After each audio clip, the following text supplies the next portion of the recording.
So what I did to be able to survive this class today is, so I have, the last time I taught this class, I just did an audio recording. This class will actually have both an audio and video recording of it, which I can make available to you guys like after each class, so that if you want to listen to or watch the whole thing again, you can.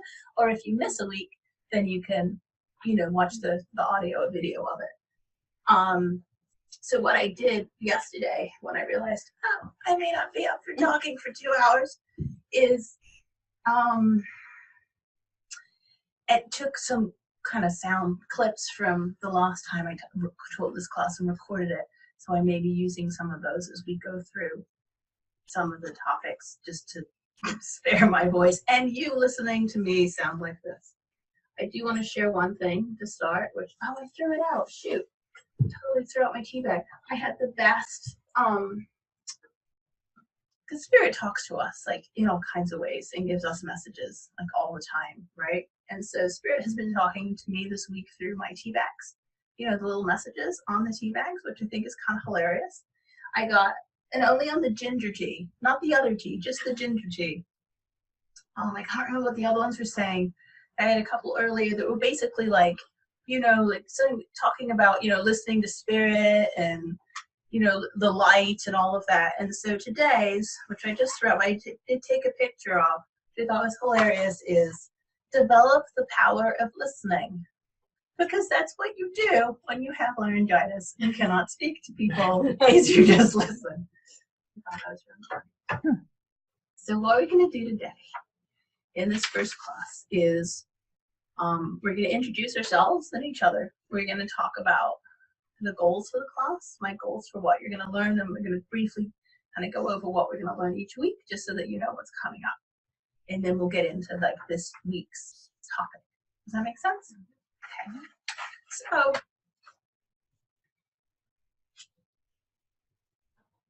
and I sound delightful today. So my name is Joanna. I'm officially Reverend Joanna Bartlett, because it sounds so fancy. And so I'm an ordained spiritualist minister and a certified medium with the National Spiritualist Association of Churches, which is one of, there's a few different spiritualist kind of associations across the United States. There's one in England as well. But the NSAC is kind of one of the biggest and kind of generally more organized, which isn't really saying much, but and so I learned mediumship starting in about 2000. I moved to Rochester, New York, and a friend of mine, and my boyfriend at the time, but we went to go to a psychic fair, and he got a reading from somebody who is still a friend of mine today, and who told us to go to Plymouth Spiritualist Church. And we went to the Spiritualist Church, and I went, oh my God, like that's what I do. That like these people make sense to me. I finally found a place basically to teach me how to understand and control what it is that I was receiving already, because I've always been very empathic and very much feeling other people's feelings and emotions and thoughts and all of that, illnesses, all the good stuff. And then I've had, over the years, kind of a number of experiences in terms of, like talking to dead people. Like when I was a kid, I remember talking to, I think it was my brother now. At the time, I thought it was like an uncle or something, but I think it was, because didn't have any uncles in the spirit at the time. And I think it was my half-brother, who was 15 years older than me and who passed when I was 2, checking in and making sure we were okay. But I learned very quickly that, there's no such thing as ghosts, and ghosts are real, and this cannot be happening. Don't do it anymore. And I had some scary experiences, which a lot of people do when they start opening up to spirit. I would see things in my room at night as a kid that would like just kind of scare the crap out of me. A little bit, sir. And like, glowing green eyes and like things moving and visiting me. And I was terrified to look in the mirror for, I don't know, 10 or 20 years, because I was convinced I was going to see a skeleton looking back at me. But then I learned about this. I learned how to control it. I learned how to deal with it. I learned how to do it in a purposeful and intentional way. And so that's why I teach this, is because like that really helped me. That really helped me. And I mean, it ultimately is like kind of put me on this path where I'm teaching it to other people and doing this professionally. And that may happen for you, it may not, and that's totally okay. But what I love is teaching people how to, I call it getting in the driver's seat, where you're the person who is, you have a say, you have free will, you get to decide if you want to do this or not, and how much you want to do it or not. And I love helping other people kind of get to that point as well, just so that you can feel more comfortable in your life and you can be open to this gift or not, or but you get to be more comfortable with it, and you get to figure out how to integrate it into your life in a way that makes sense. And so, I took a break because I went through this whole like become a certified, medium thing and ordained and all of that. And I was starting to start a family, and I have 2 biological kids who are now 10 and 12. And so when they were really little, and it was just insane having little kids. They were 21 months apart, and I don't know what was I thinking. And then other things were happening in my life that I kind of stopped doing this kind of work or being open. Well, I didn't quite stop being open to it. I was always open to my own intuition and the messages that I was getting, from spirit. But I wasn't pursuing, I wasn't sitting in any development circles. I wasn't doing message work. I wasn't kind of doing this work for a few years until I actually got laid off from my full-time job that I really loved. Pardon me. And which was, one of those blessings in disguise, because it got me here, and I'm really happy with my life now. So that's my intro. I'm gonna let my voice rest, and we can go around, and you guys can all introduce yourselves. And basically, what I want to know is, I guess, kind of who you are, your name, and anything you want to share about yourselves, what you're hoping to learn in this class, and kind of where you're coming from. And know that no matter what anybody else says, wherever you're coming from and wherever you're at right now is just totally perfect. Okay? There's like room for you and space for you, and it's wonderful that you're here. I also want to say thank you to you guys for you guys especially who were already enrolled in this class and were willing to be flexible so that we could reschedule it. So now we have a whole class full of people. So clearly this is the day and time that is working, that is supposed to be. So I really appreciate your flexibility. All right. You're right next to me, so you get to go first. Sorry. My name is Bianca, and everything that you described that the class teaches, I'm really interested to learn how to control like empathic things. I have that every night at 3 o'clock saying something there, and just to see if it could turn into a career. Cool. I'm just taking. Don't worry about like I'm taking notes. Don't worry. It's just so I don't remember. I want to go back in 8 weeks from now and go. Okay. Well, how check in again? Like, have you learned what you wanted to learn? Right.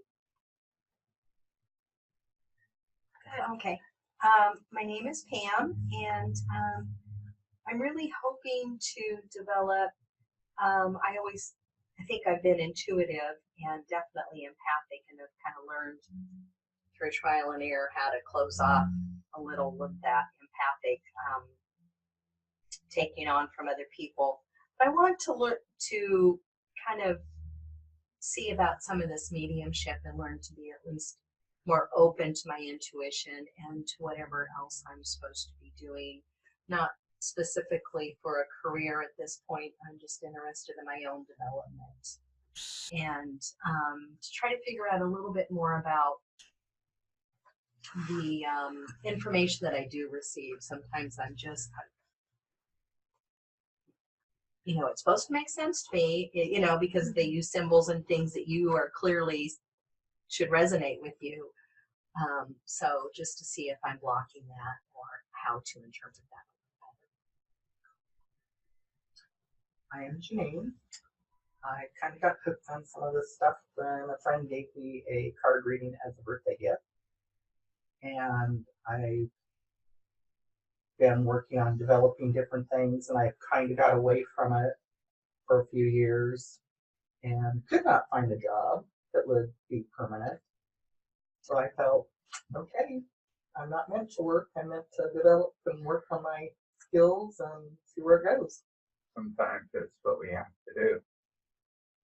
I got to that point where I think it was available. That's where I am too. Yeah. Andrew? So, I am very clairvoyant, and because of that, I would like to make a career very specifically connecting with people who have passed away. And that is why I'm here. I'm also having a really hard time controlling my gifts. And that's all. My name's Courtney. What about? Oh, sorry, Marta. Yeah, Martha, we forgot all about you. she's so. I'm Marta. I'm retired in the last year and a half, about 30 years working with the federal government. I've been clairvoyant, clairaudient since I was little. It runs in our family, so I've always had family support. The thing is I think I'm more geared towards helping people cross over. I have a lot of people come to me that have had accidents or murders. And I'm trying to deal with that. I do have other relatives coming to me, which are a lot easier to take than people that look like they've just been hit by a car. So I'm trying to deal with that part and what I can do. I also have some boundaries issues I need to put up because they seem to come to me at night, which I don't mind too much them coming at night because it's a lot easier than during the day. So that's, I want to learn the little symbols. I'm learning. I don't know anything about symbols. I'm kind of trying to learn that. I also am trying to, there are certain patterns. I'm starting to put certain patterns together. I know when I can channel. I know what I feel like now when I channel.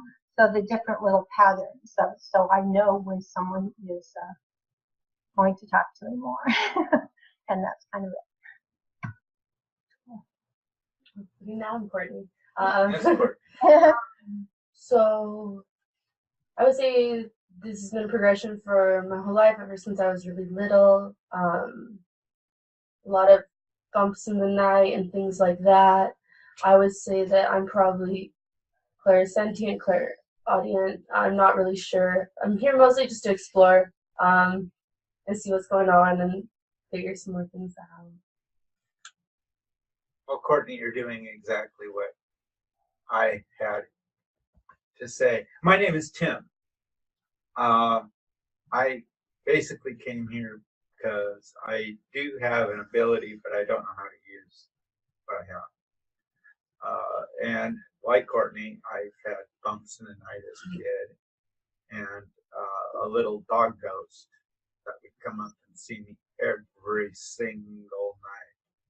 And I had another little dog named Bobo. This was when I was about 17 or 18. He would always sleep on a bed with me. And he would always kind of perk up when he heard the dog steps coming up the back steps. We only had the one dog. And so, you know, even Bobo heard it. Apparently, I was the only one in the house that heard the tapping of the dog's feet.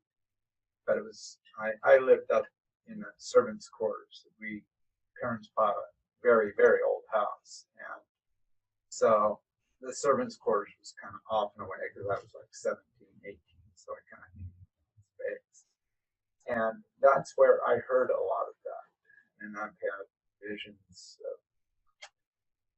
scary visions as a child of Quakers standing around my bed, you know, doing, you know, trying to bewitch me or whatever. And just some unusual happenings. I see a lot of symbols. I hear a lot of things, but it's all kind of mumbled and jumbled. But I think there's something inside it that wants to come out. And I want to find a key to open that door. I'm coming closer to that key because just recently, past couple of weeks, this is going to sound really, really screwy, but for the past couple of weeks when I've been working on something, one was the foe and one was me. So if I was trying to fix a broken drawer, that was my enemy, to fix the broken drawer. And I was the carpenter, I guess, that fixed the broken door. But it was kind of like we were in a two-way conversation, and this is just wood. I mean, we're having a two-way conversation on how I'm going to do this drawer. That probably sounds pretty nutty. It would to me. Everything has energy. Yes, and I've discovered that because I'm hearing back from the wood. That's cool. Yeah. It is kind of helped cool, you but fix it. it's in a way, I don't know if they're my own thoughts talking to the wood and I'm actually crazy, or if a lot of people think I'm crazy just because of things I say, things I do. So yeah, I'm put in a crazy boat sometimes. Not fun. yeah. Well, it's but that's kind of where I come from. I relate a lot to that. Like just thoughts coming in my head and not knowing if they're mine or if they're others, Right. and then being like, is this me hallucinating? You know what I mean? So I don't know if that's what, but I relate to that. I think it's the same thing. Okay. I really do. That's one of the things we're going to talk about. Joanna's gonna be like, y'all are crazy. No. Okay, people are occasionally crazy. Well, People maybe also- we're all just nuts. And people also connect in with spirit, and there's a difference. And Yeah. so, we'll get to that. So, Charity? My name's Charity, and I'm taking this course because I want to further develop myself, and I would love to have a career serving people and helping them connect to spirit more and giving messages. And I also want to be able to develop my ability to trust what I'm discerning and understand more clearly what is my thought, what is thought coming from spirit, discerning the spirit that comes through. And I'll hear words and sometimes actually audibly channel fully. And I would love to be able to trust more, to open, to allow that to come through. Because right now I'm just like, I don't know what you are, so I don't know if I can fully relax into this, but I want to be able to do that. Yeah, That makes sense. I kind of can relate to that. It'd be fantastic. Whoever wants to make a career out of this to be able to follow through and do that, because I think it would be a very hard career to pursue, especially at getting. I don't mean to be negative. I'm sorry, that was a negative comment. But it's a very difficult field, and I wish you the best. Well, it takes time and it takes training, right? It's a training and learning and everything, and then just kind of time to incorporate it and develop it. The good news is that in this class, we will talk about the biggest, most crucial step in all of this so that you can start to feel more like in control of things and more comfortable stuff in the day. So my goals for this class, this is on the syllabus as well. So you're going to learn what I call this intuitive mediumship, because I'm very intuitive as well as I connect with people in spirit directly, and I also am very clairsentient and I just get things about people, which some people will talk about the difference between psychic and mediumship and intuition as well. So what intuitive mediumship is, why we do it, how it works, meditation techniques, why we meditate, how you meditate, how to incorporate that into your life, how to set your intention so you receive only good. That's the secret. That's it. This whole class. How to trust the information that you receive from spirit, how to ground yourself so that you're, here and grounded and present and in your physical body, how to raise and clear your vibration so that you get better clarity of information that when you connect in with spirit, how to intentionally open and close yourself to communication from spirit so that, again, you're in control of it. You're in the driver's seat of it. It doesn't just happen to you. You can decide when this is going to be occurring in your life. How to connect with at least one of your spirit guides and begin to develop your relationship with them. Because your spirit guides are really, I think, a key part of doing mediumship work, because they help protect you and help kind of structure things and keep things going well, how to begin developing your intuition, and then how to work with and understand symbols. So after 8 weeks, you will not be ready to open up shop. Just to be clear, you will not suddenly go, oh, I can just do this now. I mean, maybe you decide, and you totally have free will and can do that. That's not my goal. I will say my goal is not to get you ready to be a practicing professional medium in 8 weeks. It's not like one of those classes. But you will have a good grounding in an understanding of the fundamentals of intuitive mediumship, so that you'll be like ready to move forward. I do have another class that I teach after this one. This is kind of a series of 2 classes in the intermediate class. So this class is based around this book, which I just gave you, which is Led by Light Book 1. And I just finished and published the second book, which is even bigger. I was gonna say, getting fatter. I know, it just kept going. And so the second class, my intermediate class, is actually, anyway, is actually, it's not this entire book. It's only this part of the book, the second class, because it's the second half of this book, or third or something, is about physical mediumship. So my intermediate class is about developing all of the clairsenses, you know, specifically 1 by 1 clairvoyance, clairaudience, clairgustance, and alliance, clairsentience, claircognizance, and then how to receive and give messages and the elements of messages. And so that's in the intermediate class. So we can't get into we can't do everything in 8 weeks. May I say that book is very informative. I'm on page 145 and I really enjoy it. My daughter wants to read it also. Great. Yeah. Good. If you find any typos, let me know and I'll fix them. Oh, You get I haven't- so here's the deal. If anybody finds typos in this book, you get I don't know, gold star. You get not real gold stars, No. but you get bonus points if you find typos. Let me know about them, because then I can fix them. So that's what that's what the whole 8 weeks is about. Define typo. No, yes, define typos, and that's really why you're here. Yeah. So this week is what, we did our introductions, expectations, and the syllabus, which is what we're doing right now. Then we'll talk about what intuitive mediumship is, how it works, why we do it, the importance of meditation and some meditation techniques, and all of that. And then we're going to be doing some meditation. My goal is that we will do some meditation every week and then sharing. Next week, we're going to talk about grounding. What it is, why it's important, how you do it. Week 3, we'll talk about raising and clearing your vibration, which is actually, there's a lot to talk about in that, lots and lots of ways. And I'm really boring as a teacher, in the sense that there's a lot of stuff that I find that people need to work on in order to be able to do mediumship well. There's a lot of working on your own stuff, which doesn't sound very magical and mystical, but it really, really helps. Then in week 4, we'll talk about boundaries and opening and closing yourself to spirit, so that, again, you were in control of the whole thing that's happening. Week 5, we're going to meet spirit guides, talk about spirit guides, what they are, how to meet them, and we'll do a spirit guide meditation.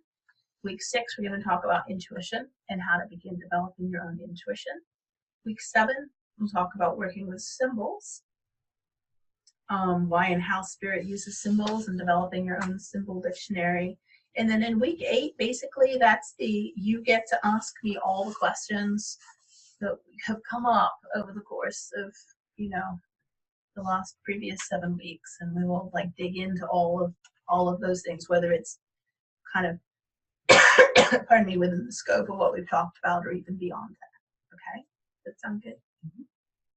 So.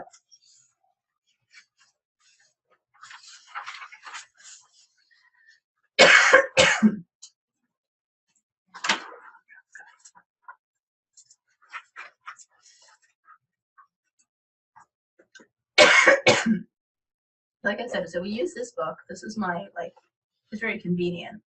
I wrote the book. We'll use my book as our class textbook, because it has everything in it that I want to teach.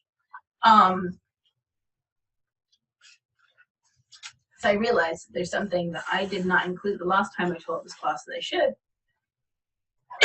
And then I can play some recordings and give my voice a rest.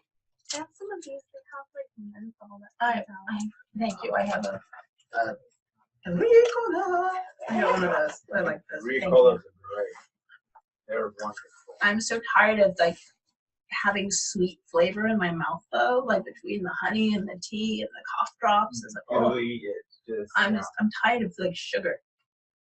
That's too much sugar. Anyway, so you get to like, which I wish there was a better way to do this, that I could have like given everybody books before class so that you could read, you know, for this class, because basically between this week and next week you get to read a lot. Sorry. Okay.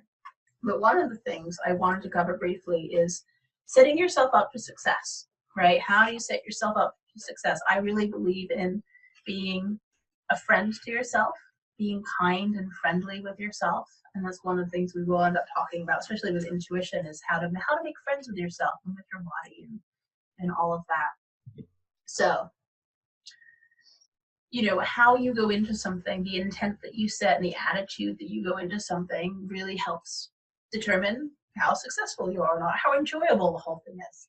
So know your intent, right? Know what it is that you want to learn about mediumship, why you want to learn it, what your motivations are, you know, which I think all of you, from what I've heard, you know, you're all serious about it, right? You're not just playing around. You're not looking for like a cool party trick to scare your friends or, well, you know, there are people that are like, ooh, let's do. And, you know, you're not looking to get famous. You're not, I know, and if you are, that's like probably fine too. If you have that like, you know, ambition and you want to be the, not the long, you know, the Eugene version of the Long Island medium, Yeah. right? I already have that domain name though, so I already have Eugene medium. Sorry.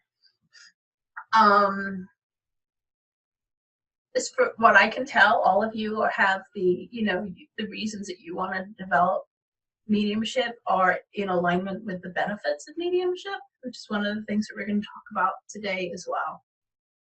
Setting your expectations, not how to put it. So I'm not going to tell you to like be realistic because that's sad. No, a lot of the ways that we say we're when people tell you to be realistic, they're not really telling you to be realistic. They're telling you to like, they're trying to like quash you, right? So don't mean it that way at all. So like, you know, have high goals, but realistic expectations is the way that author Joanna wrote it. It's, you know, it's healthier if you unfold slowly and deliberately rather than if you just open up all at once. And that's really what I mean by expectations. You don't want to just blast open, because I've seen people do it and it's not like a pleasant experience for them. It's got to be very confusing because they're jumping into it too soon, into a lake full of alligators. It's a lot of energy. Yeah. It's a lot of, you know, it could be overwhelming. And so my goal for you guys is to start wherever you were starting, and wherever you're starting from is just perfect, and open that up, you know, more and deepen it more, so that, you know, if you're already seeing and having like vivid experiences, then they become tamer, I guess. They become more manageable. They're not as, oh my God, what is going on? That you don't, and if you're not, you don't want to just kind of like open it all up. You want to still be able to live your life, right? I have 4 kids. Like, I need to be able to do laundry and cook dinner and go grocery shopping, and you know, I have to stay like in this life and in this world, which is why I decided to be here and have this experience. So I think it's important to be able to do this in a way that you're able to integrate into your life. It's not something that's supposed to take over your life. So be patient with yourself, you know, and recognize that like your path isn't going to be the same as anybody else's. And so people have this tendency to compare themselves to each other. And I love writer Anne Lamott, who says, don't compare your insides to other people's outsides, because it's what we see. I mean, even when you're intuitive and sensitive and empathic, right, you still see other people's outsides, and then you compare what's going on internally with you to what you see, and it often doesn't match up very well, and you don't look good to yourself. But I like the analogy of roses in a garden. So you saw these beautiful plants walking in, right? Those, I can't remember what plants they are, I don't know what they are. But anyway, the flowers, right, on that bush outside. I guess Martha didn't get to see them. You can just imagine them. They're not comparing themselves to each other, right? They're not going, oh, that one has nicer petals than I have. And that one's, oh, I like that one's color more than that one's brighter than I am. They're not comparing themselves to each other. They're just being their lovely, beautiful selves. So I encourage you to consider yourselves like, flowers in the garden that don't, you don't need to compare yourselves to each other. You all are other people. You all have such wonderful gifts, and you're all beautiful and lovely, and it's Oh, fine. we all love hearing that. You are. Well, I know. Yeah, it's wonderful. True. It's wonderful to hear that, though. So a few times do I hear it. I mean, I don't know about the rest of you, but it's again crazy. So another way to set yourself up for success is learn to set boundaries. I talk about boundaries a whole lot. I just keep coming back to the boundaries over and over and over again. And so one way is just start practicing now. Learn to say no to people in your life, which many of us are not very good at doing. Is so when people ask you to do something that doesn't resonate with you internally or that you have resistance to, just say no. There's a reason for it, right? Just trust yourself, believe in yourself, say no, start setting up those boundaries. If there are people in your life that you don't like being around, start, even in just small ways, setting the boundaries of what's okay with you and not okay with you, because it really helps you with your work with mediumship.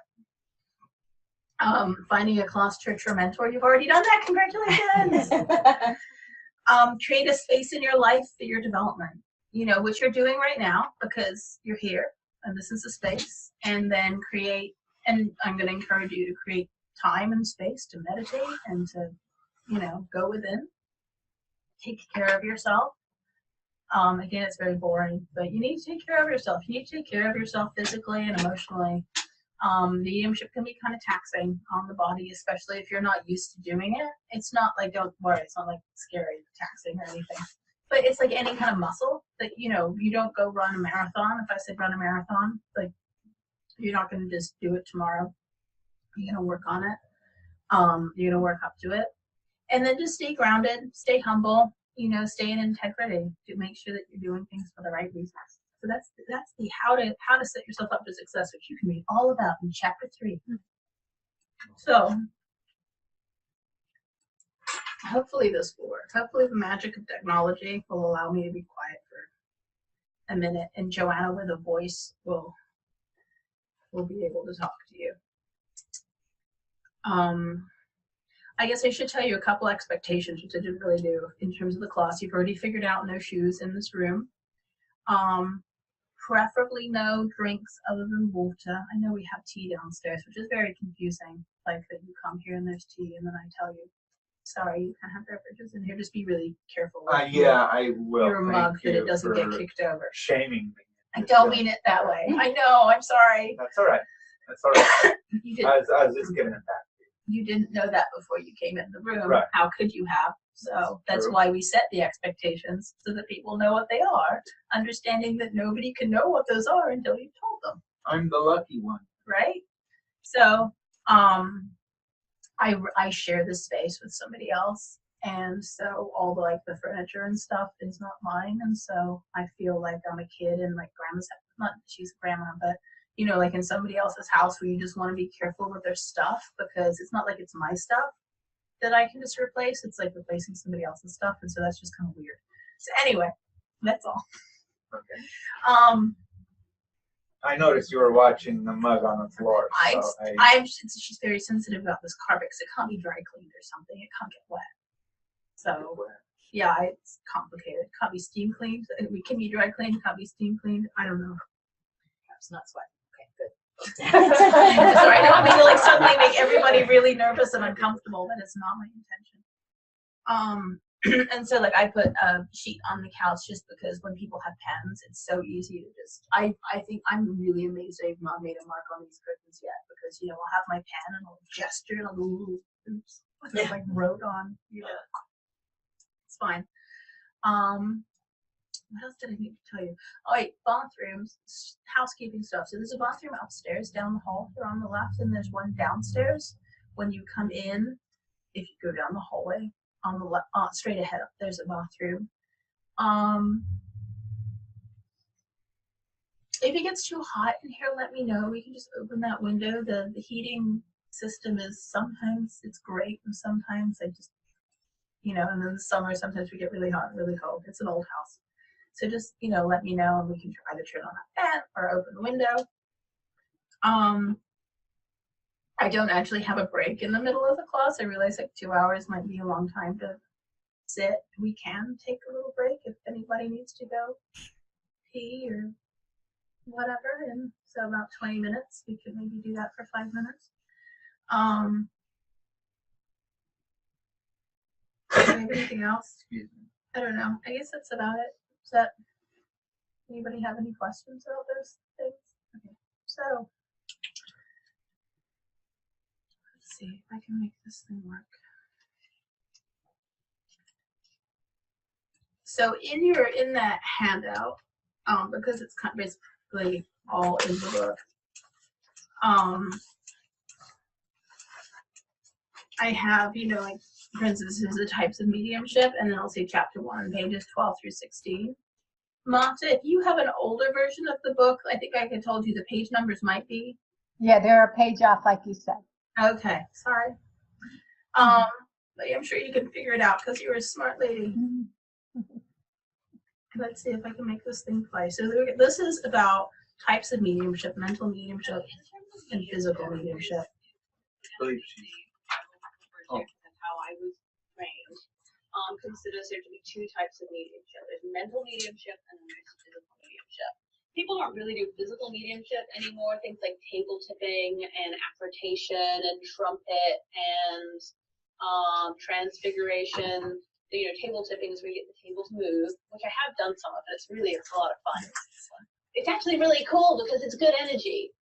We only connect with the good here, right? And so it's good stuff when it happens. You're like, oh, it's really working. It's really exciting. And I've been in some transfiguration circles, which is where you use ectoplasm, essentially. Your body produces ectoplasm and your face changes. And I actually have a friend of mine who lives in Ashland now who is good at transfiguration. Because you see her face change, like different people would show up. It's really cool. I haven't had. So if you guys have questions as this is playing, just feel like ask them. Just like, I know it's a little bit weird because it's a recording of me as opposed to me, but just go ahead and like ask them. I don't want you to feel like you can't say anything. Okay? Do you want to say something? No. Okay. It's just interesting. All right, and I don't know why I decided when I recorded this to talk about physical mediumship first before mental mediumship, which that's just the way I did. You do have the benefit of me taking out all of the ums. I say so much, which you only notice when you have like listening to the recording of yourself. I'm like I was like, Jesus, Jessica, come on. All right. I haven't had success doing trumpet. I have a trumpet at home. I honestly haven't spent a lot of time doing it. Physical mediumship generally takes time and consistency. You have to have like a group of people that are willing to do it and just show up and sit and do it and do it and do it until you kind of figure out what you're doing. There's not a lot of good information out there anymore about physical mediumship. In Led by Light Book 2, which I am working on, I'm going to cover as much as I can about physical mediumship, which ended up being as well as like the different aspects of mental mediumship and how to develop them. So I'll give as much information as I have and know, and as much as I can demystify it. Because I think it's kind of cool in a way, but it's not something that people really do anymore. Mostly because when people first started doing spiritualism, was when it kind of came about again in the 1800s, I think it was. It was a lot of physical mediumship, of wrappings and table tipping and spirit cabinets and like all this stuff. And what happened is people thought it was really cool, probably kind of freaky. And then like people would show up for it, but it can be a physically taxing form of mediumship. And so I think there ended up being a lot of fraud around it, unfortunately. Because when people, like if you had a theater full of people who have shown up to see your whatever and your body's not cooperating, your people in spirit, like if it's not like happening, I think people would then like find ways like make it happen, so the show must go on. Riot. But not saying that's okay, but I think that's what happened. And it's also, I found, much easier to produce that kind of mediumship. Like it's a little tricky, I think, in terms of the environment that it's produced in. So if you have a lot of really doubting, skeptical people with kind of that lower energy that are watching it, it doesn't happen. And so, so it's like the self-fulfilling prophecy in that sense if you're really skeptical. And so it just has kind of gone out of favor. And I also wonder too if, things evolve. And people, if we maybe kind of gets into the purpose of mediumship, at least what I think the purpose of mediumship is, that, mental mediumship brings information, brings healing, brings wisdom, which I think kind of does more overall than just like seeing people's faces or tables move around. Different kinds of mental mediumship are the different clairs, the clair senses, which is clairvoyance, which is clear seeing, clairaudience, clear hearing. Two they don't talk about very much: clairalience, clear smelling, clairgustance, which is clear tasting or intuitive tasting, clairsentience, which is intuitive feeling, and claircognizance, which is intuitive just knowing, when you kind of direct knowing from spirit. And so what we're going to talk about doing this class is give you the foundation to then kind of open up all of those. My next class, which is what my next book is also about, is developing each of those clair senses.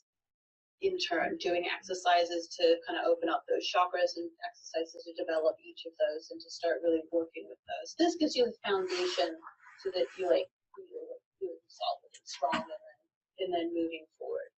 So, just like people tend to have stronger physical senses, and I think of each of these intuitive senses as being like they're each whether your 6th, 7th, 8th, 9th, 10th, whatever sense. It's not just the 6th sense. We like to lump them all together.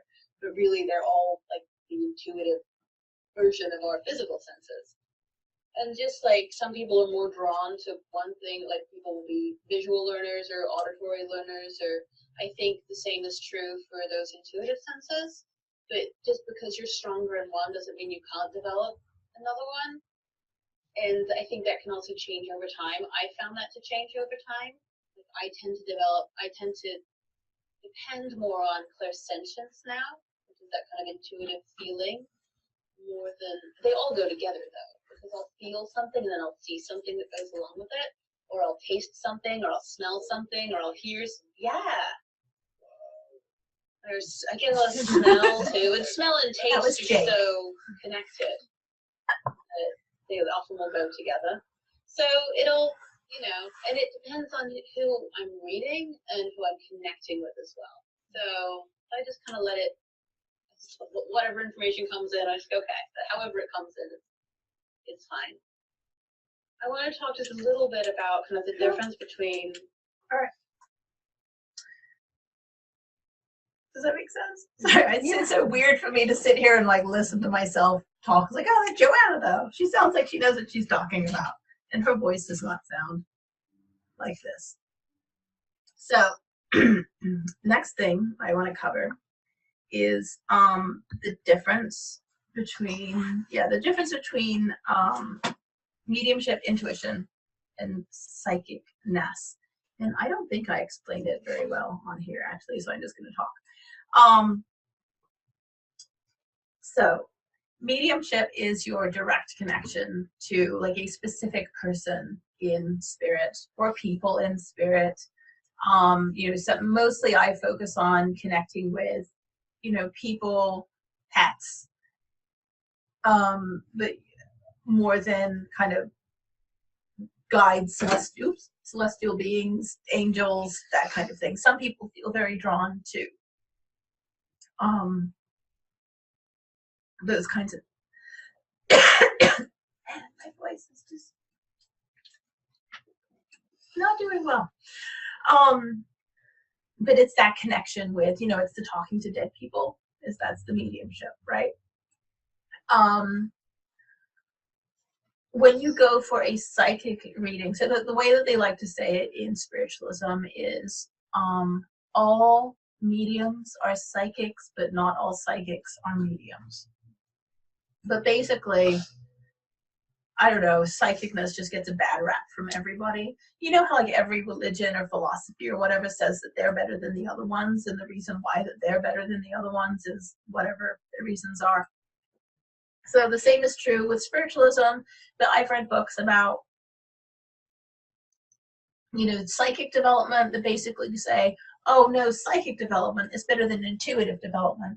And then you read books about intuition and they say, oh no, intuitive development is better than mediumship or psychic development. And then, like everybody has their own take on it, right? And of course we think the thing that we do is better than the other things. Do you have a question? I do. Damn, I forgot it. I did. Okay, well, whenever it arises, let us know. Yeah, okay. So then, so mediumship is that connection to something outside of yourself. I mean, basically, it's all energy. It's all connecting to a specific frequency, which we'll talk more about in how mediumship works. And it's all information. And it all has its place, and it all has its value. And a lot of times when people, so psychic energy, connecting on that level, I think of it more as being the stuff that is kind of like closer to a person, that's associated with the stuff that's, going on with their daily lives, their relationships, their job, sometimes their health, their kids. It's like the stuff that's of our lives and of our physical selves.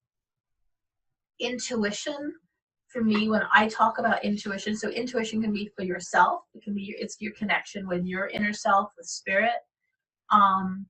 It can be in relation to what's going on with a person, but the way I sense intuition, or the way I kind of talk about it, is that I can feel maybe like what's going on with you, like in your physical self and body, but then what's deeper, what's the underlying cause of the illness or the emotional stuff, or what is really the truth for you, what is the path of your highest good, where do you go from here? And that is what I call intuition, or intuitive information. And then and some of it, like mediumship, you can also look at it like if it's kind of internal or external. If you're connecting in with somebody else's loved ones, it's information that's kind of coming from not within you. Intuition often is from within you, but it can be intuitive information about somebody else too. And you can get mediumship, information from like my loved ones, right? Like I can talk to my mom. And but the bottom line really is it's all energy and it's all information. And I think it all has its place. A lot of times when people begin to develop mediumship skills, they'll start out by developing their psychic skills, and we'll get like more psychic or intuitive messages for people before they connect in with loved ones, with loved ones in spirit. And I think that's absolutely fine. I mean, I'm glad that I was in the church where I was taught, like even while the national organization I'm a member of is like, oh, psychic bad, only mediumship needs to be evidential every time, which is fine, and that's great, and that's their mission. I'm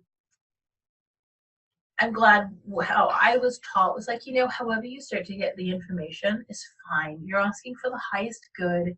If it's useful information for that person,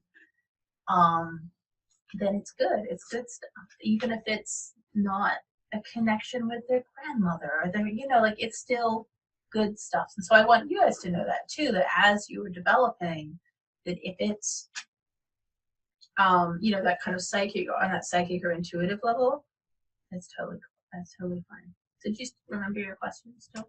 Or did I cover it was about intuition. Mm. I thought that was more gut instinct, something that had to be done at the moment. It can be, and so we'll talk about intuition.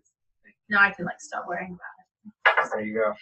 We'll talk about intuition more in a few weeks, but intuition can come through in a variety of different ways. It can be gut instinct. It can also be like claircognizance, your intuitive mind. It can be heart intuition, can be through your various senses. It's just a feeling. It can be a feeling. It can be, but it can also be a knowing. It can also be a clear thought that you get. That you just know something about somebody. Like you see two people and you go, oh, they're in a relationship, or oh, they're about to break up, or like you can just like know things.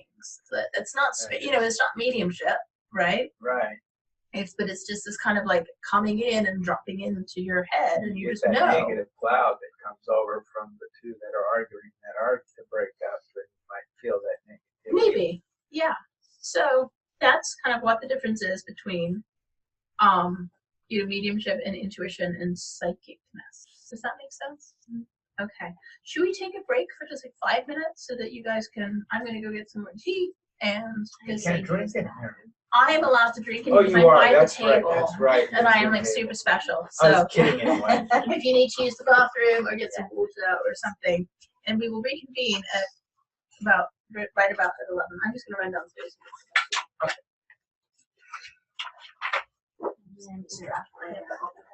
Yeah.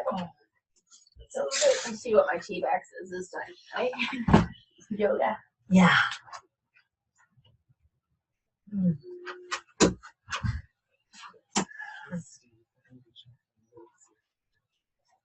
Oh, okay, yeah, why don't we step out and call him quick? We have a couple minutes. Of course, is he working? No, he doesn't work. Yeah, go catch him quick or see if he left you and see. Whoops, sorry. Okay. I'm not Sorry, wearing it's a any little shoes cozy on. in That's here, all I right. know. It didn't hurt.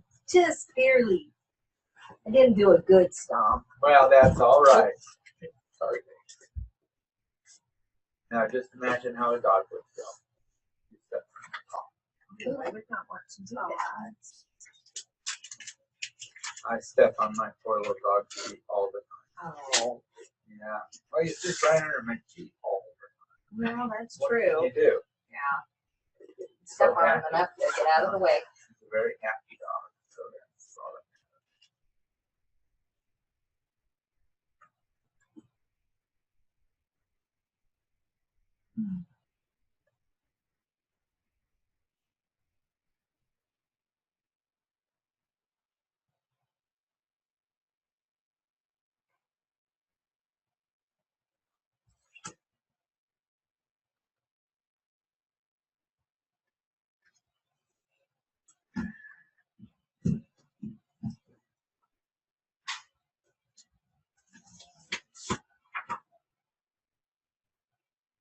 So you're taking good notes? Yeah. Good. You took note, yeah. You do take good notes, don't you? Yeah, go through them. Yeah, I think they're okay. There's a lot of it's in here too.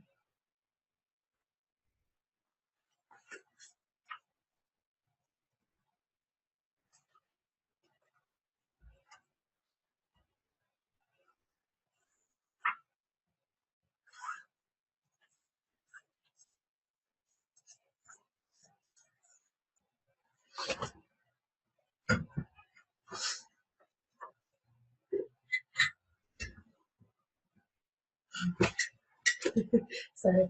This is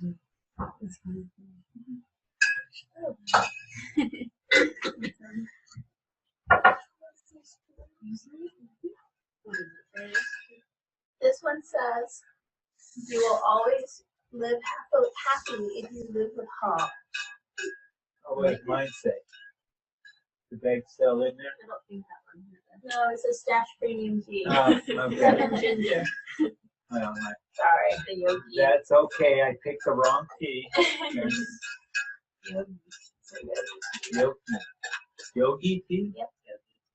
Yeah, the other one I've been drinking has like disappointing, like you need to go walk in the woods. Like I got the same, or maybe I should have just listened. I got the same one, like 4 tea bags in a row. Like, come on, ease me out.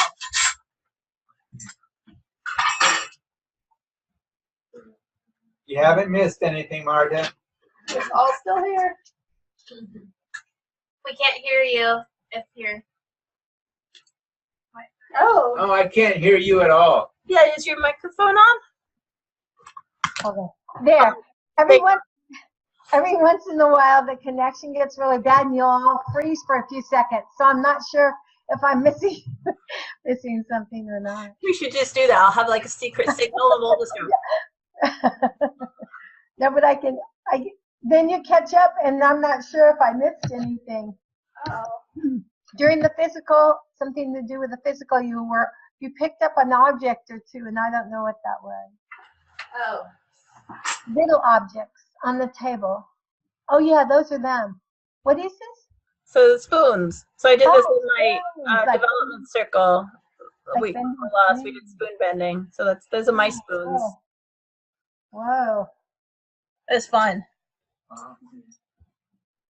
That's pretty cool. You can bend it like that. I do it and you just kind of. Yeah, they just get you connect it with a spoon and it gets soft. And at the moment that it gets soft, then you're like, okay, and then you move it. And you like check it and you go. Can it just fall like you see? In theory, I haven't done that yet. Right. I haven't like managed that one. Can But you move? Huh? You can move things. haven't tried. Haven't tried. Takes a lot of energy. Either, but it does. So a lot, the thing with physical mediumship, it's all of us, right?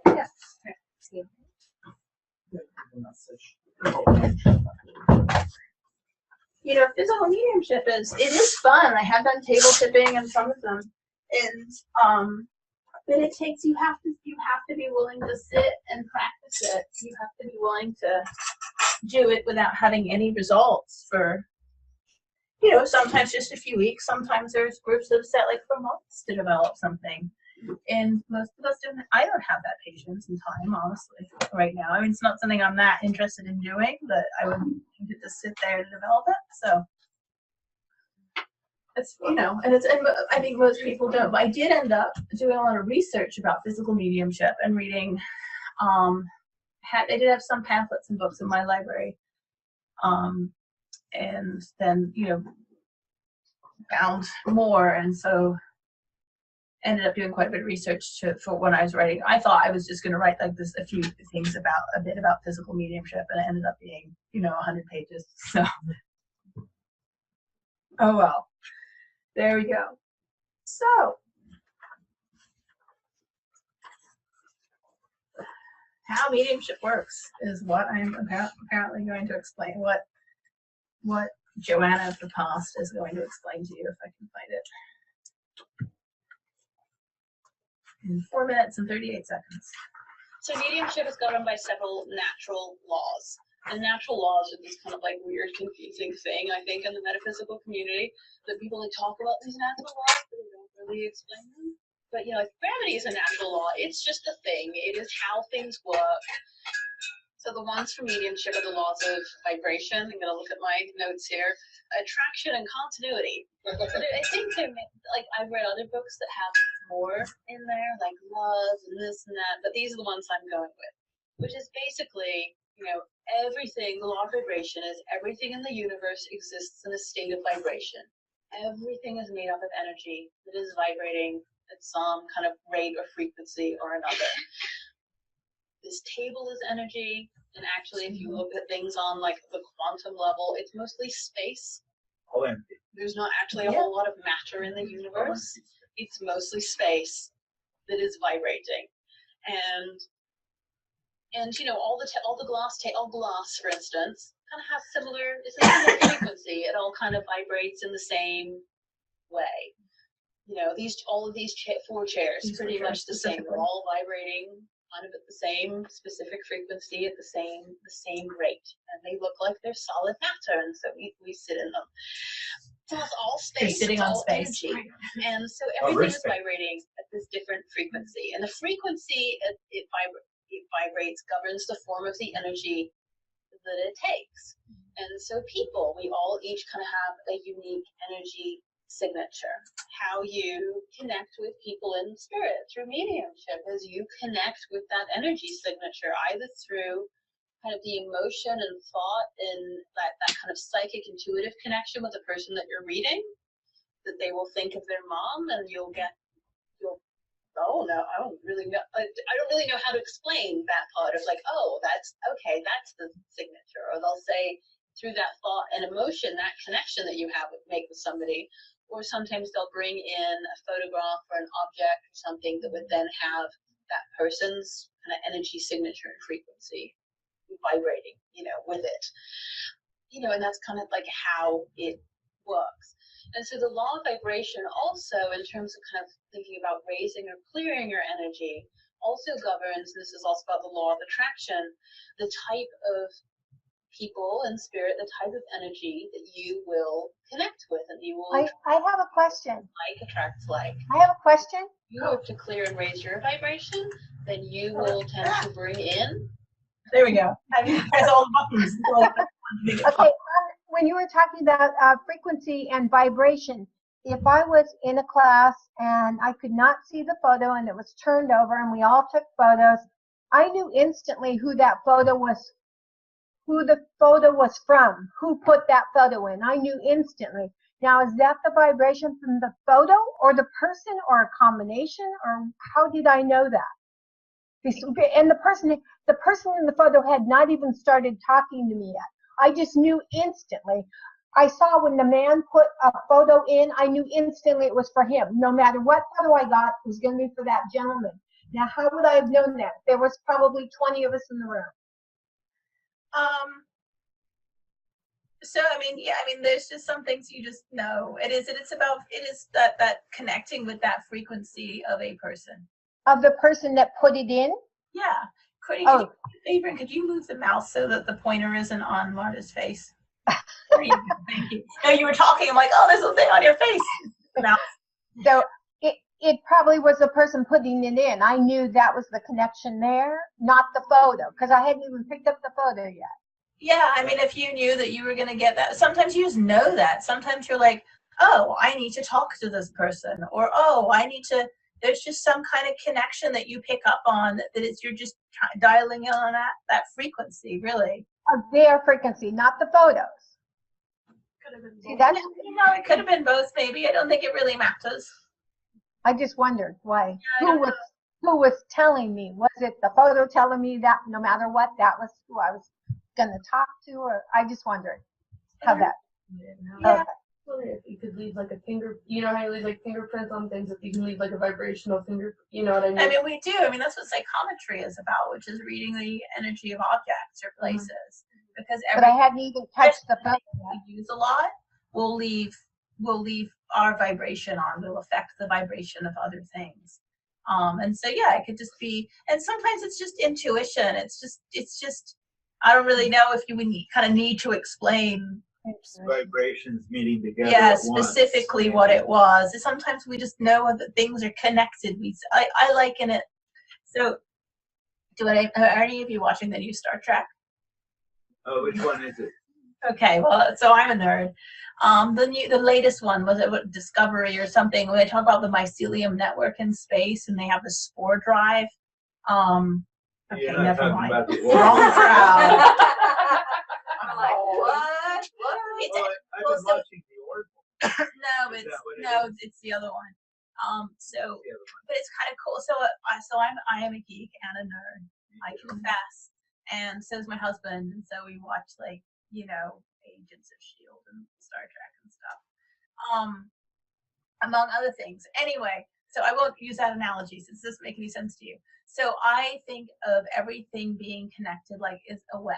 Really kind of as a spherical, multi-dimensional web that's all connected by energy. And we're all connected to each other. We're all connected to all people all the time. And the people that we have, like my family, I feel like it's almost like those strands are thicker, right? They're easier to get to. But we're all like connected. And that's to me how intuition works, and even how mediumship works. It's like I'm going on that energy web, going on that strand to connect, and sometimes you can feel the things vibrating on those strands of energy.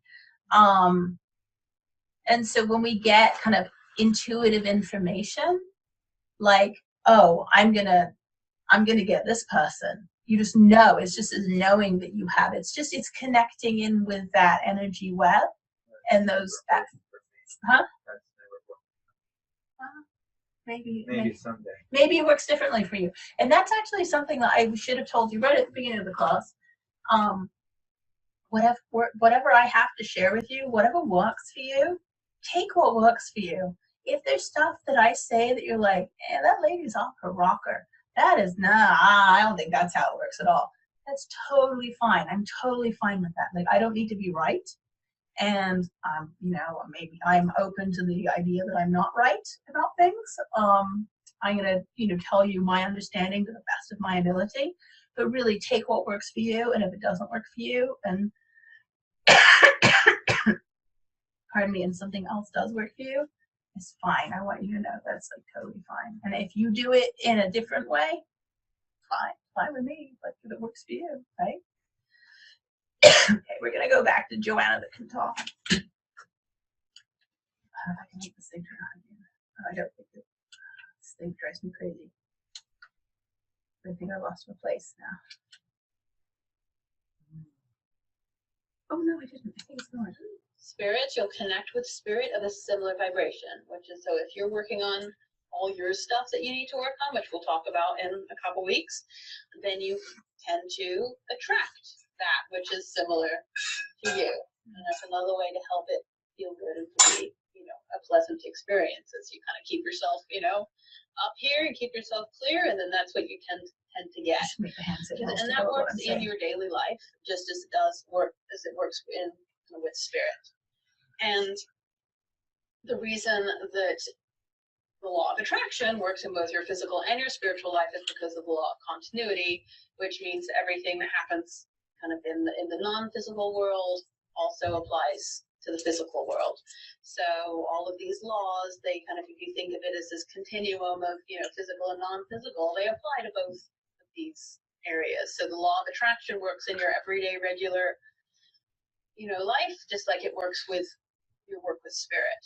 And we'll talk about boundaries and as well. I talk a lot about boundaries.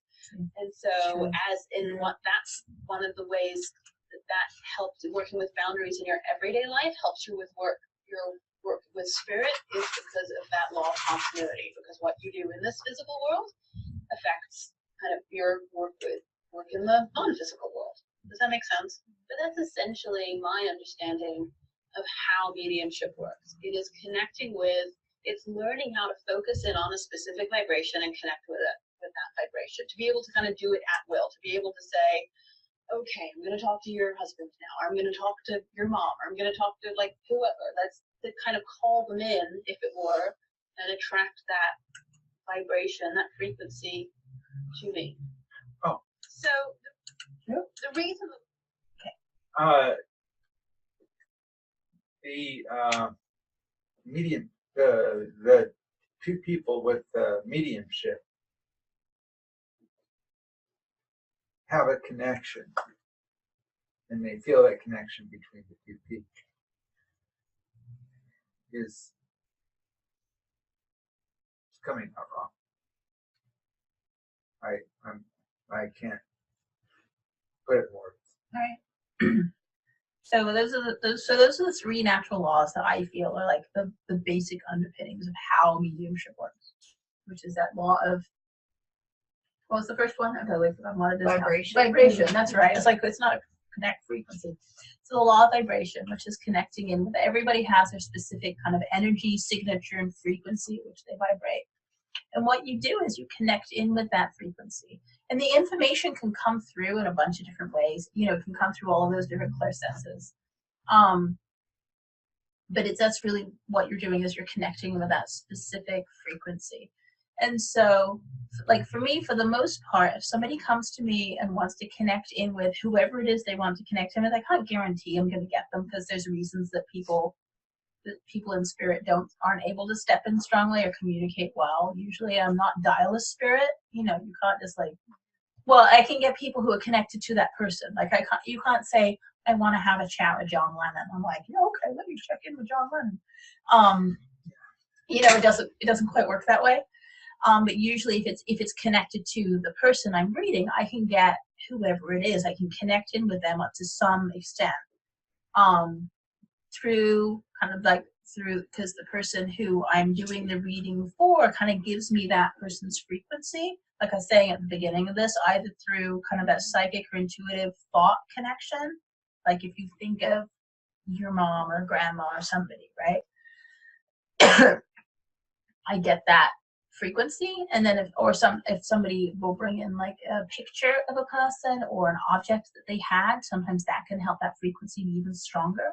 And so I kind of dial in to that frequency, and that's how I connect. The law of attraction determines the types of spirit, people in spirit, energy in spirit that I'm going to connect with.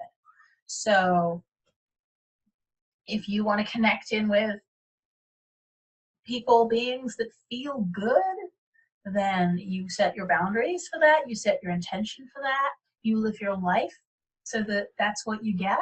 Because again, that's that law of like vibration as well. Vibration, they all work together. So you're going to vibrate on a frequency that attracts like frequency spirit. And then the law of continuity basically is, you know, what happens on the physical plane happens on the spiritual plane, as above, so below, so, you know, as within, so without. So it all goes together, which I think is a really beautiful thing, because it means that none of the work that you do is ever wasted. Because it can take a lot of thought and self-awareness and work and energy, and you know, doing your own inner work is like, it's hard work. You got to do your own work. It's really annoying. Nobody can do it for you. You can't do it for other people. You got to do the work yourself. But it's not wasted, because if you do work on your own, like stuff that we will talk about in a week or two, raising your vibration, is you raise your vibration with you as like me, Joanna, me, then you raise it spiritually as well. Yes. And as you work on boundaries with spirit and connecting in with spirit, then you'll find that things open up within you as a person. And whether that's opportunities in your life or relationships, where the stuff that doesn't work falls away, and new good stuff that supports your highest good comes into your life, or whether that's job stuff or just connections you make, or creativity or ideas, or all kinds of good things. It all works together. And so it can be hard work, but it's really worthwhile work. So, does that make sense? Absolutely. I have a question in regards to setting boundaries. Is that something that you do, like, or that you would recommend everyone does like every single day? So to begin with, if you are getting stuff that you're not enjoying, then yeah, you can do it every day. I mean, it's funny. I have a deal with spirit, essentially. You know, we have a deal going on here in terms of my work with spirit, my willingness to do the work. And so there's a bunch of different ways that you can, when we get to boundaries, we can talk more about different methods to set boundaries that are good and helpful and strong, so that you go, okay, I'm in control of this now. But yeah, and you can kind of determine how often you feel like you need to do that to begin with. You know, especially if you feel like your boundaries are being pushed on from spirit, then you can go, nope, boundary, here it is. It's like with a little kid, right? When you have a kid that time frame, because like you helped me, Joanna, before, because I have people coming in usually in the evening, and she said, well, if they don't know when you're available, they'll come in wherever. So if you can set your boundaries, especially at night, if you don't want them to visit you at night, then set your boundaries and say, okay, from 2 o'clock every day, from 2 to 3 or whatever, I will be open for anyone that wants to talk to me. So if you set your own boundaries, they aren't visiting you 24/7, because they don't know when you're open and when you're closed, if you will. And Joanna taught me that, which is very helpful. I could sleep better at night. What if they don't respect your boundaries? they have to. They have to. There is law. I mean, your word is law because of like the laws of vibration and attraction and continuity and other natural laws. They have to. Your word is law, which is really awesome. But we will talk more about that in week. Why is it like we have control over the spirit 3, world? I think, or week 4. We're gonna talk we'll go in depth into boundaries. Okay. Well, you have free will. You get to determine your experience. Sure. What I meant though, don't they also have a is their code to follow our wishes, our desires? Well, it's like if you, it's not really like one is more dominant than the other one. It's just if you recognize yourself as a spiritual being, you get to stand in your sovereignty and in your power, and just like you do as a physical person, right? If you have somebody who's coming up to you and getting in your face and being annoying, you'll say, no, thank you. You need to step back. That's not okay. Yeah. Right? You need to learn to recognize what's okay and what's not okay for yourself and state it. Because if there's somebody that keeps getting up in your face like all the time, right, you're gonna do something about it. You're not just gonna let them keep doing it. Sure. And what I noticed on most people, or most spirits, they'll respect your feelings and how a lot of times they don't know they're bothering you as bad because they're kind of excited that you actually can hear or see them. So sometimes they're just a little too pushy. I know that sometimes even if I'm awake and it's during the day and they're talking to me, they have so much energy sometimes, and they're all over the place when they talk. So sometimes I have to say, okay, that's it. Just relax, step away from me, and get your thoughts together before you come back, because I'm trying to take notes, but they're all over the place. And they do. They'll step back, and I say, okay, well, you come back when you can actually talk to me. So they'll step back and say 5 minutes later, they come back and they're lower energy. I think it's just because they're excited that you can actually hear or see them. So, but they'll respect your feelings. So we're going to talk. Well, Joanna's going to talk. Recorded Joanna's going to talk about the purpose. The purpose of mediumship. Even though we do mediumship, which you can kind of read about in here, there's like a whole bunch of reasons that we do mediumship and things that it's good for, I guess. Which, it brings healing to people when you give readings to other people. It brings healing to them. Like, I know you've experienced that, to know that your loved one is still there and still loving you and still around. And it can bring so much healing to people to know that they're not in pain, to know that they're well, to know that they're still connected, they haven't just disappeared. All of those things. The people I talk to that want to develop mediumship is they want to help people. They just want to help people. They know that they are healers. They know that they are called to do something like useful in this world, more than just like doing a 9-to-5 job or pushing paper around or something. That there's something more. There's something deeper there. So mediumship will also bring messages and guidance from spirit, like for yourself and for others. It'll bring like good, useful information that's for your highest good and that will help you on your path and will help other people on their path as well. Mediumship also connects you to your divine self. I mean, there's, selfishly, I guess, there's a lot of good that I get out from connecting with people in spirit. I get to see what life is like, after this physical life. I get all kinds of kind of good information and wisdom and things like that, some of which I convey, and some of which I can't even really convey. It's like trying to describe a dream that like makes sense. Like when you're in it and experiencing it, like there aren't the right words, the right physical equivalents to some things. And so it's really a wonderful thing, an experience. And so as you develop your intuitive, your mediumship abilities, you're going to be able to connect your own loved ones in spirit, which feels good, and to know that they are there. Sometimes it's clearer, sometimes it's more just of the sense of them being present. Oh, I should tell you something really cool that happened. So my mom passed away several years ago. I'll skip the story. Very suddenly. My mom sends me money. Is the story. I don't know if I can. Yeah, my mom sends me money from spirit. It's really cool. I just had a little story about how after she passed away, I got several insurance checks from her that I knew it was her check. It was from like overpayment on hurricane insurance for a house in Florida. And it was like, great, thanks, Mom. You're like, this is like my inheritance. It was wonderful. And then I had been really missing her around the Easter time for some reason. I mean, I don't know why Easter specifically. And I was having a really hard day that Sunday. And then on Monday, I got a check in the mail. And it was like a credit card, something insurance refund again. And I knew it was her. I just knew it was her saying hello to me and sending me love. That was her way of like So I'm totally happy to have my mom send me money Yeah. every time she wants to say hi. I don't know how she manages that from spirit, but it was really cool. So those are some of the purposes of mediumship, essentially, that, you know, it connects you to your divine self. And I've honestly grown so much as a person since practicing professionally and teaching people and, you know, doing readings for people. It's really been, you know, selfishly, it's really been a wonderful experience for me.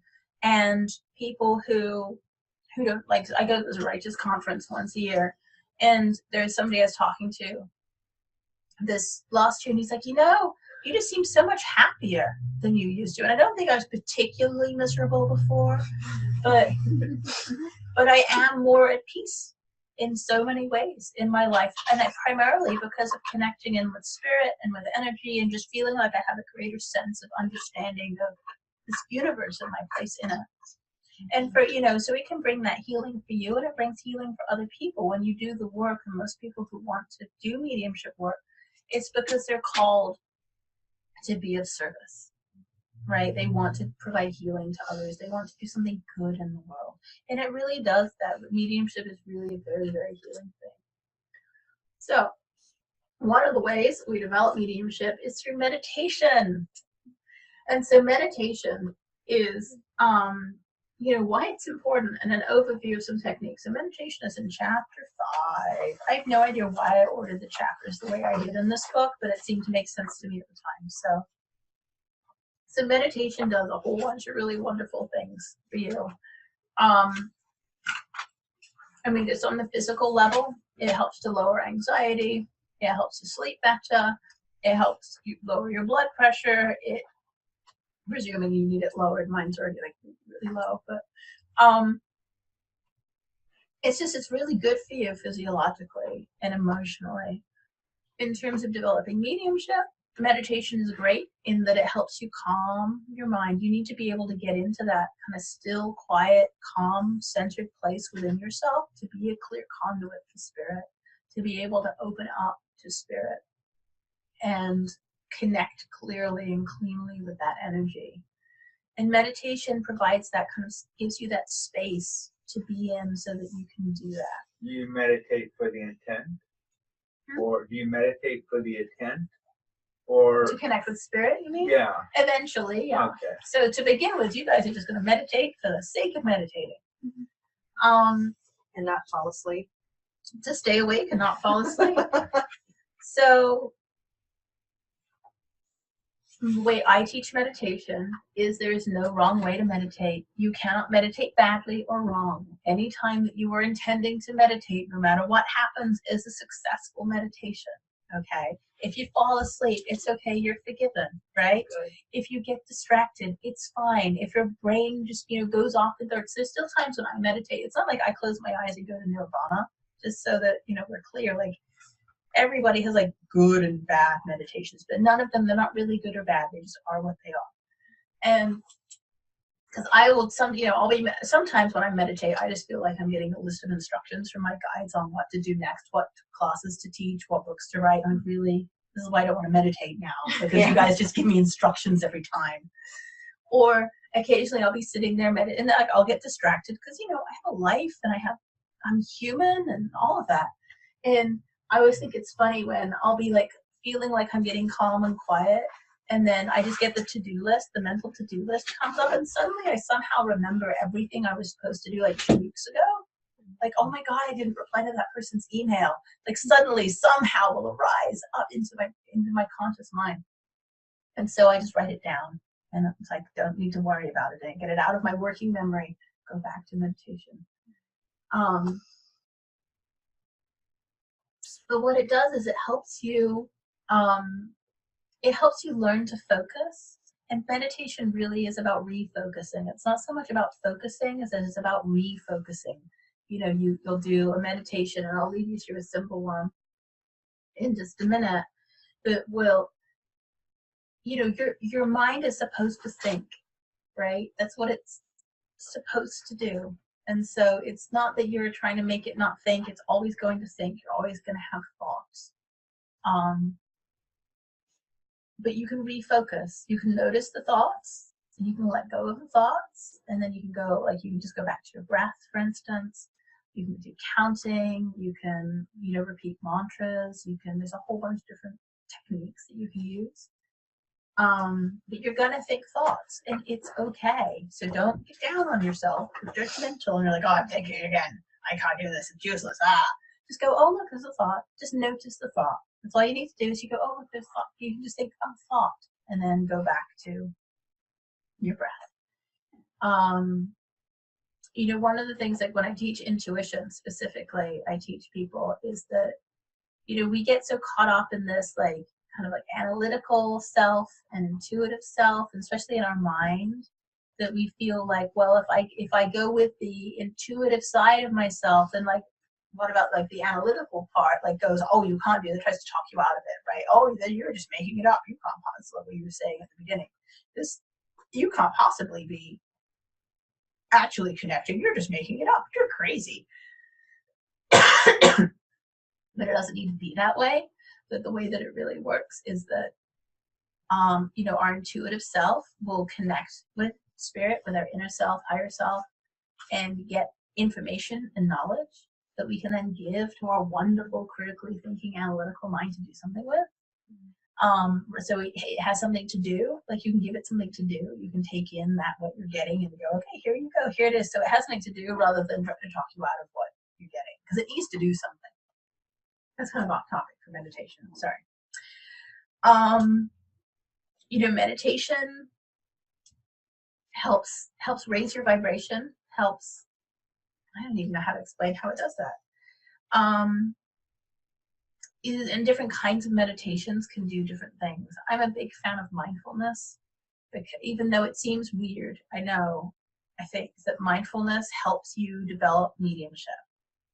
But it does, because what it helps you develop that observer mind. It helps you. It helps you to know you. Yeah. It helps you to know that you are not your thoughts and you are not your emotions.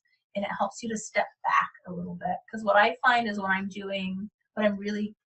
feel connected when I'm doing mediumship or healing work, it's like Joanna, like, steps back a little bit, and I'm still there and I'm observing and I'm, like, seeing what's going on, but it's not like me with all the emotions and the feelings and the inadequacy and the stuff, right? All of my stuff. I step back a bit and become, like, observe me. And that's when that connection really happens, that energy really flows. And so mindfulness especially, but any meditation, will help you get in tune more with who you truly are and that essence of you, so that when you are getting information from outside of yourself, whether that's emotional information, like empathically from other people when you're picking up all of their stuff, or when you're getting information from spirit, or you're a higher self or connecting in with somebody in spirit, you learn the difference between what's really you, what's your energy, and what's not your energy. And you learn, like, what's your inner voice, what's your higher self voice feeling, that frequency, so that when you get that, you trust it, because you know it. You know that it's you. You know what you feel like. And so spending time with yourself in meditation is really beneficial for that. Because it helps clear and calm your mind and emotions and physical body. It helps you learn to focus and refocus and refocus and refocus. Refocus your mind. It keeps you just centered where you want to be. And it helps you learn who you are and spending that good time with yourself. So I have several different kind of techniques in this book to meditate. You can go be really, really simple. And if you're not meditating right now, I would encourage you to spend even just a couple minutes a day meditating. And it doesn't have to be complicated. It doesn't have to be, sitting cross-legged in, lotus position. It can just be about breathing. It can just be taking 2 minutes to just breathe. And so the meditation we're going to do is the counting to 10 meditation, which is in this book on page 64. And I think in Marta's book on page 65. And I will play that one. But I don't cough during it. And basically it's just this counting meditation where on the inhale you count in 1, exhale 2, up through 10, and then you just start again. And what I found is when I do it, that like 1 through 10 will take about 1 minute to do. And so, you know, you can kind of like keep track on your hand even, like I'm going to meditate for 5 minutes. And so you go, you know, you do your first repetition, your second, and you count on your fingers. And then you know you've just meditated for 5 minutes, that you haven't somehow, you know, gone off into meditation land for 2 hours or anything. Not that this never happened to me. I've never over meditated. You know, it does happen to some people. They'll start channeling. I was talking to a friend and she was saying that when she first started channeling, it would like to channel like for 2 hours and not realize it. I'm like, yeah, that's why I don't channel, because I'm way too much of a control. I like to be in control. What's the difference? Channeling and mediumship. It depends. Like, so what I consider channeling is there's different levels of trance channeling, but you go into a trance state of some depth. Mediumship is kind of a very, very light trance state often, but I'm still here. I'm still conscious. I'm still very much like in control of what's being said. My filter is very active, and I'm still here as a human being, kind of interacting with the person. I never step back that much to just let their loved one come in and kind of talk through me, because it's not my thing. It's other people's thing, and that's totally cool. That's great, but it's not. I don't. My husband channels, but I don't, and I can tell you that the difference is with him, he'll channel someone and then not really remember afterwards. But I can connect to somebody who has passed away, and it's like I kind of hear a light voice, but like I remember every little detail of what I'm hearing. Like there's a fine boundary almost. It's like there's space, but with him when he channels, it's not so much. There's not much space. Like it's almost like it comes through him. Yeah, I don't usually remember the readings I give people. Sometimes I don't even remember the people, which is kind of embarrassing when they come back for another reading, because I'll like go, you know, I'll go that name, like the name when they book an appointment looks familiar. I'm like, I don't remember anything at all about it. And sometimes at some point during the reading, it's like I'll connect to that same energy, and I'll go, and then it'll all like backfill somehow, and like suddenly remember everything. But I'll just be completely clueless. And it's caused me to tell people the same thing, one person 3 times. That was great. Like by the 3rd time, I'm like, I said, I told you this last time, and I think the time before. I'm like, have you done it yet? And they hadn't done it yet, which is why I kept coming through. But But in a way, wouldn't that be a good thing to not necessarily remember it all, because you don't really want to hang it's on not to my all of stuff. that. That's the thing. It's not my stuff. Yeah. I just want to be the conduit. I used to remember more when I first started doing mediumship, I think, and now I just go, I don't want to know. It's not about me. It's not mine. Yeah. I don't even know it. I'm just, Yeah. It's too much Seems stuff. reasonable. But I'm glad I don't do like counseling work, because I would be like have to be present and here and engaged, and it would be too much stuff to take around with me. So here is the actual meditation exercise.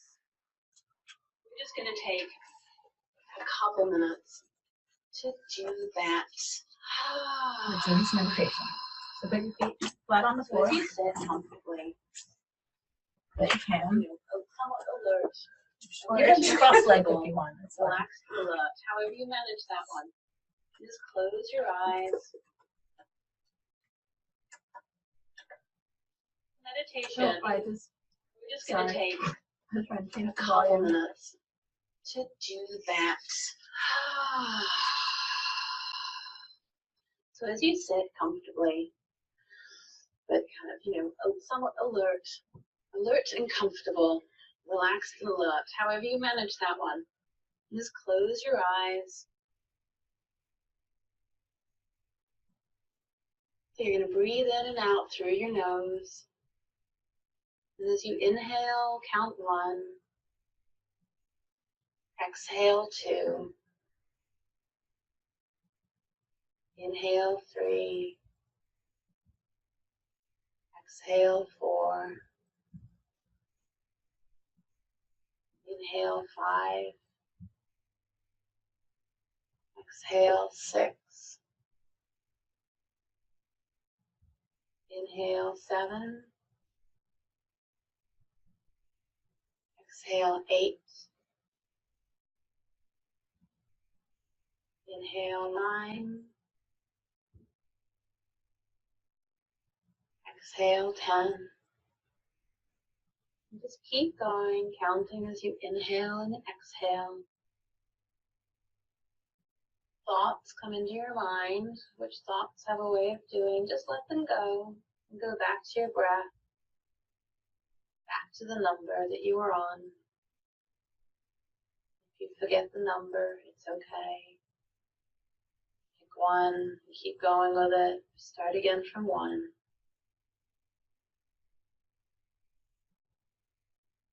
Just do this for 2 more rounds.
As you finish that second round,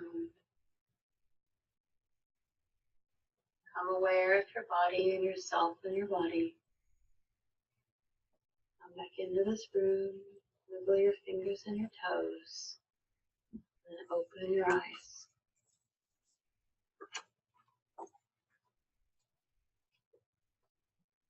Meditation it helps you. All right. Welcome back. You all just meditated for 3 or 4 minutes successfully. Good job. Round of applause. So it can be that simple. I mean, you can just do that for 2 minutes. Like when you get in your car on your way to go somewhere, presuming that you get in your car with enough time to do that, you're not late like I always am. But you can do, you find, so the best thing to do is to try and find a time that works for you, that you can include meditation in your life. Your homework for this week will be to meditate for 5 minutes a day. If you're not already doing that, some people already are, and that's super. But if you're not, at least, carve out that time for yourself when you know you're not going to fall asleep, or you're less likely to fall asleep. So like for me, I can't meditate first thing in the morning after I wake up, because I will just go right back to sleep again. I have to wake up. I have to make my brain wake up before I can, do anything. Otherwise I'll just be snoozing away. For meditating right before bed for me, well, it doesn't work, but in my personal life, because my husband likes to snuggle me at night. It's like the most terrible thing, right? I get somebody who wants to snuggle me before I go to bed. So, and I would just fall asleep again, which I prefer not to do if I can. I always get info. I wrote 2 things came up for me, which is just my brain reminding me of stuff while I was meditating. Totally normal and fine, and one of the things I like about this counting meditation is that, like, for me, I was like, oh, I need to tell them this, I need to do this stuff. I need to fix this thing as well. I wrote it down and I just started again from 1, right? You can't do it wrong if your thoughts go somewhere and you're like, oh, wait, where was I? Oh, what number was I on? It doesn't matter. Just pick a number, any number, or just start from 1. It's fine. And so, there's other ways that you can do it as well that work better for different people. Some people like to, you can just keep it more open-ended, and you can just tell yourself, as you inhale, you can think inhale. As you exhale, you think exhale. As you inhale, you can think, now I am inhaling. As you're exhaling, you can think, now I am exhaling. I like it that it takes up like the whole kind of length of breath, if that makes sense. So my mind is kind of focusing on something while I'm breathing.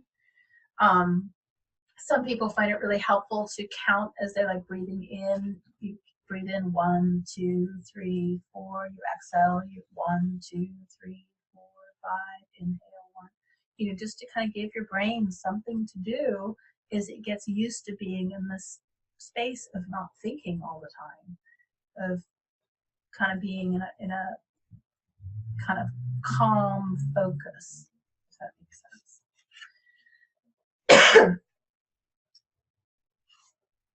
It makes sense in a form of an organized, calm focus. Yeah. Way. Kind of keep it organized, not drifting too far away from where you want it to be. Because one of the things when you do mediumship work is you want to be in that state of openness and calm and centeredness, but also focus. You want to be able to be open to hearing voices in your head. I thought somebody would tell you wanted to do that. But you want to be in the state of like openness to receive, but also be able to focus so that when you do start receiving, you can connect in with that frequency and kind of strengthen and reconnect and kind of keep getting more information from that specific frequency of the person that you're connecting with. So one of the things I remember during the meditation is that I have a YouTube channel now, and one of the things I've been working on, the videos I've been working on, is meditation videos, is actually working through all of these videos, and most of them are up there now. I think I'm into the mindfulness one, or some mindfulness meditations. So I will include that in, I'll email everybody. And I need to figure out how to get the audio and video and where that exists after this is done. And I'll email that to you, and I'll email you a link to my YouTube channel as well, so that it can be helpful to have somebody guide you through different meditation techniques so that you can figure out what works for you. And mindfulness, I think, is a super, super awesome thing. Do I have this one on there? I think I do. Yeah, I do. Which is basically a focusing on your breath and how your breath feels, is how you feel your breath as it comes into and leaves your body, and just kind of focusing on that. Oh, we have like 10 minutes. Okay. So now, this is your biggest, most crucial step for everything. This is honestly, I will say, the most important thing that I first learned when I started doing mediumship work, which I'm so glad I did, because it cleared up so much stuff. And it was simply set your intention. Set your intention to receive only your highest good. And that's it. That's all. It's also setting a boundary. And so you set your intention to only receive your highest good. And that can be in all aspects of your life, right? And specifically right now, it's with spirit. And only receiving your highest good from spirit and nothing else. And I want you to know that you are empowered to call the shots here. You get to say, you are here having your physical existence. You chose to come and be in this specific biodegradable soul sack that you're in. Your make and model number, that's the one that you got. You wanted to have a physical experience. For whatever reason we decide to do it. Seems like a good idea, I think, when we're in non-physical form, to come have a physical experience. And you're choosing to do this work and to be open in this way. But it is a choice, and you do have free will in it. And so It doesn't have to be unpleasant. It doesn't have to be weird or scary or overwhelming. It can be, and another important thing for you to know is that you can go only as fast as the slowest part of you feels safe, that you have permission to do that. You can open up just as much, as just as slowly, right? Or just as quickly as that slowest part of you feels like it's safe to open up. You don't have, like, old-time spiritualists believed that, like, spirit was in control of everything, and that basically you just, like, sit there and you do whatever spirit tells you to do. You can do that if you want. Does not sound like a whole lot of fun to me personally. It's not how I want to live my life.